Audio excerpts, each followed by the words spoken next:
ሁለተኛ ዙር አትደርሱበትም። እኛ ቤት ነው ይሄ የምላችሁ፣ ሁሉ ቤት አይደለም። ምናልባት ውሃ የተለየ ውሃ ካለ ሊቆይም ይችላል አይታወቅም። ግን እኔ ጋር ያለበት ቤት ነው የምላችሁና አይደለም ውሃ እነሱ እጄን ራሱ ውሃ ባልቷል። እንደምታውቁት ውሃው ኃይል አለው። በጣም ጨው ነው። በቃ አፋችሁ ላይ አርግታችሁ ማለት ነው ለመጥፋት አይደለም። በጣም በቃ አፋችሁን አርግታችሁ መያዝ አትችሉም። በጣም ነው የሚጎመዘዘው ጨው ብዛቱ ማለት ነው። እና ጨው ማን አርግተው ፈጣሪ ያውቀው፣ እኔ አላውቅም። ለምንድን ነው ከመሬት የወጣ ውሃ ጨው ነው?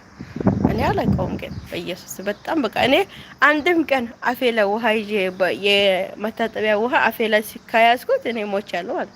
በጣም ነው የሚያስጠላው። ቃናው ያስጠላል፣ ሽታው ያስጠላል። ምግብ አንሰራበትም፣ ግን እቃ ብቻ እናጥባለን። በቃ እቃ ልብስ እናጥባለን። ልብስን ራሱ ይበላል። በነገራችን ለጨው ታውቃላችሁ፣ ጨው መሆን ስለሆነ ልብሱን ራሱ ይበላል። ልብስ ከደቂቃዎች በኋላ ወይ ደግሞ ከሳምንት ከ15 ቀን በኋላ ሊቀደድም ይችላል።